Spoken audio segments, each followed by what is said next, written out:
Hello, രാവിലെ മോനെ സ്കൂളിൽ വിടാനുള്ള തയ്യാറെടുപ്പാണ് കേട്ടോ. അപ്പോൾ ഞാൻ വിചാരിച്ചു ഒരു വീഡിയോയും കൂടെ ഇട്ടേക്കാമെന്ന്. ആളും രാവിലെ എണീക്കാൻ നല്ല മടിയാട്ടോ. എത്ര നേരം മെനക്കെട്ടിട്ടാണ് എണീറ്റ് വരുന്നതെന്നറിയോ? രാത്രി ഉറങ്ങാൻ നല്ല ലേറ്റാവും. എത്ര പറഞ്ഞാലും കേൾക്കില്ല. നമ്മൾ ഉറങ്ങിക്കഴിഞ്ഞാലേ അവൻ ഉറങ്ങുള്ളൂ, അല്ലാതെ അവൻ ഒറ്റയ്ക്ക് ഉറങ്ങാൻ പറഞ്ഞാൽ കേൾക്കില്ല. എണീപ്പിച്ച ശേഷം പിന്നെ ഷീറ്റ് മടക്കി വെച്ചിട്ട് അതിൻ്റെ ഇടയിൽ പോയി കിടക്കണം. ഇനി രക്ഷയില്ല, ലേറ്റായി വലിച്ചെടുക്കൽ മാത്രമേ നടക്കൂ. ഒരുവിധം പറഞ്ഞ് റെഡിയാക്കി കുളിപ്പിച്ചിട്ടൊക്കെ വന്നിട്ടുണ്ട്. ആളിൻ്റെ സ്നേഹപ്രകടനമൊക്കെ കാണാം. ആളൊരുവിധം റെഡിയായി, കുഴപ്പമില്ല. ആളിന് എണീക്കുമ്പോൾ ഉള്ളൊരു ബുദ്ധിമുട്ടേ ഉള്ളൂ കേട്ടോ. ഉറക്കത്തിൻ്റെ ഒരു പ്രശ്നം മാത്രമേ ഉള്ളൂ. അത് കഴിഞ്ഞാൽ ആൾ ഓക്കെ ആയിക്കോളും, വേറെ പ്രശ്നമൊന്നുമില്ല, പൊക്കോളും. പക്ഷേ ഇപ്പം ആൾ കുറച്ച് സങ്കടത്തിലാണ് കേട്ടോ. അത് അവൻ്റെ മുഖത്ത് കാണാനുണ്ട്. കാര്യം എന്താണെന്നറിയോ? ഒന്നാമത്തെ കാര്യം, അവന് ഞാൻ ഫോൺ ചോദിച്ചിട്ട് കൊടുത്തില്ല. രണ്ടാമത്തെ കാര്യം എന്താണെന്ന് വെച്ചാൽ, അവന് ഈ യൂണിഫോം എടുത്തത് ഇഷ്ടമല്ല. യൂണിഫോം എടുക്കുമ്പോഴേ പറയും എനിക്ക് യൂണിഫോം വേണ്ടാന്ന്. അവനും ബനിയൻ ടൈപ്പ് ഡ്രസ്സാണ് കേട്ടോ കൂടുതൽ ഇഷ്ടം. അതിന് അവനെയും കുറ്റം പറഞ്ഞിട്ട് കാര്യമില്ല കേട്ടോ. ഇതുപോലത്തുള്ള യൂണിഫോമൊക്കെ രാവിലെ മുതൽ വൈകുന്നേരം വരെ ഇട്ട് ഷൂസും സോക്സൊക്കെ ആയിട്ട് ഇരിക്കുക എന്ന് പറയുന്നത് അത് ഭയങ്കര ബുദ്ധിമുട്ടുള്ള കാര്യം തന്നെയാണ്, പ്രത്യേകിച്ചും കൊച്ചു കുട്ടികൾക്ക്.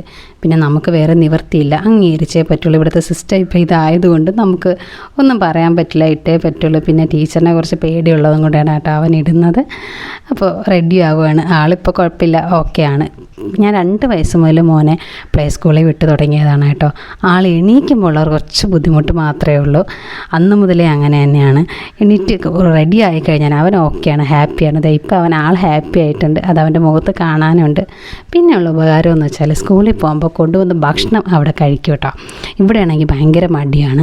അവിടെയാണെങ്കിൽ അവൻ ഭക്ഷണം കഴിച്ചോളും. ഇവിടെ ബ്രേക്ക്ഫാസ്റ്റ് ഞാൻ കൊടുക്കാൻ തന്നെ വളരെ ബുദ്ധിമുട്ടിയിട്ടാണ് കൊടുക്കുന്നത്. അവിടെ ആകുമ്പോൾ അത്രയും ഒരു സമാധാനം നമുക്കുണ്ട്. ആളതെ ഭക്ഷണമൊക്കെ കഴിച്ച് റെഡി ആവുകയാണ്. ഷൂസും സോക്സും ഒക്കെ ഇട്ട് ആളിപ്പോൾ ഹാപ്പി ആയിട്ടുണ്ട്, വേറെ പ്രശ്നമൊന്നുമില്ല. എല്ലാം കൂടെ ഇട്ട് അവൻ്റെ ഒരു അവസ്ഥ നമുക്ക് നിവർത്തിയില്ല. ഓക്കെ, കുഴപ്പമില്ല. അതുകൊണ്ട് അവൻ ഇടുന്നു എന്നുള്ളതാണ്. ഞാൻ 2 വീലറിലാണ് കേട്ടോ കൊണ്ടാക്കുന്നത്. 9:15 ക്ലാസ്.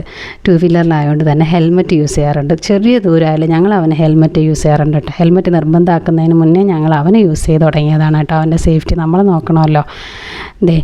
ആളിത് റെഡിയായി ഇറങ്ങിയിട്ടുണ്ട്. ആളൊരു സ്പൈഡർമാൻ ഫാനാണ് കേട്ടോ. അതുകൊണ്ട് തന്നെ ആളുടെ ബാഗും ബോക്സും എല്ലാം സ്പൈഡർമാനാണ് കേട്ടോ. നമ്മൾ സ്പൈഡർമാനെയൊക്കെ വണ്ടിക്കുള്ളിലേക്ക് ആക്കുകയാണ് കേട്ടോ. വണ്ടിക്കുള്ളിലേക്ക് ആക്കി സേഫായിട്ട് വെച്ചിട്ടുണ്ട്. ലഞ്ച് ബാഗ് സൈഡിൽ തൂക്കിയിട്ടുണ്ട് കേട്ടോ. 3 മണി വരെ ഉണ്ട് അവന് ക്ലാസ്. അപ്പോൾ പോയിട്ട് വരാം. Okay, by.